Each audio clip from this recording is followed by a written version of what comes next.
Malcolm et Marie m'a ouvert les yeux. Il y a une scène du film qui m'a vraiment marqué, c'est une longue tirade à propos des critiques de cinéma. En gros, on a l'habitude de over-analyser et over-politiser un film. On présume beaucoup de choses à propos de l'œuvre de l'artiste d'après des contextes extérieurs au film. C'est très drôle de voir les critiques de ce film, vu que les films attaquent justement ce genre de critiques. Des fois, un film, c'est juste un film. Il existe juste pour être beau, pour être amusant. Ce qui est important, c'est ce qu'on ressent.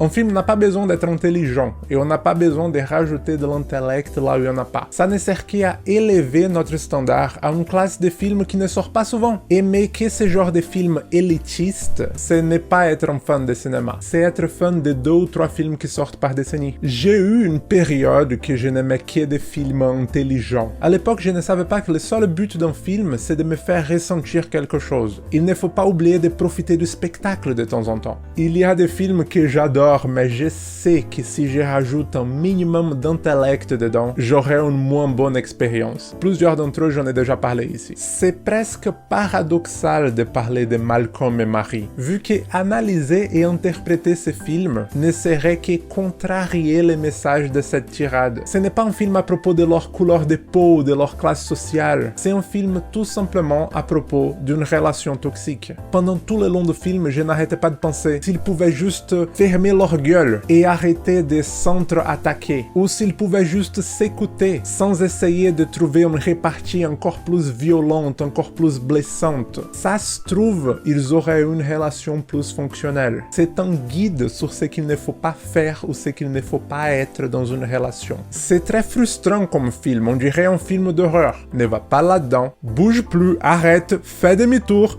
non! You know, Marie,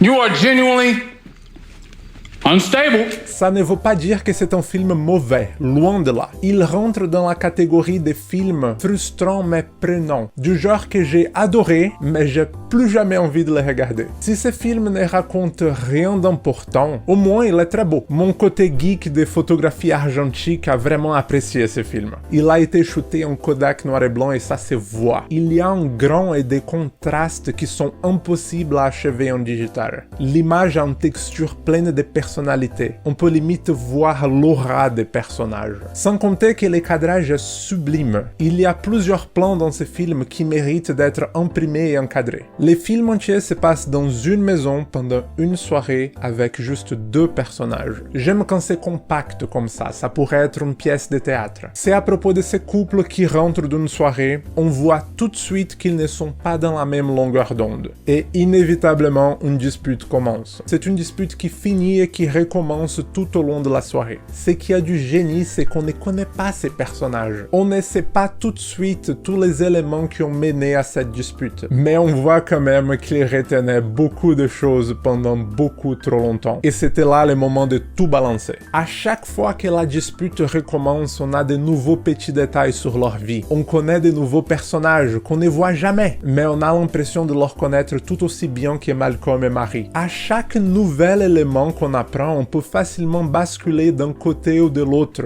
genre sur qui on supporte dans cette histoire. Vers la fin, on ne sait même plus comment la dispute a commencé. On veut juste que ça s'arrête, on veut juste retourner dans le passé et réparer tout ça. C'est très méta en fait.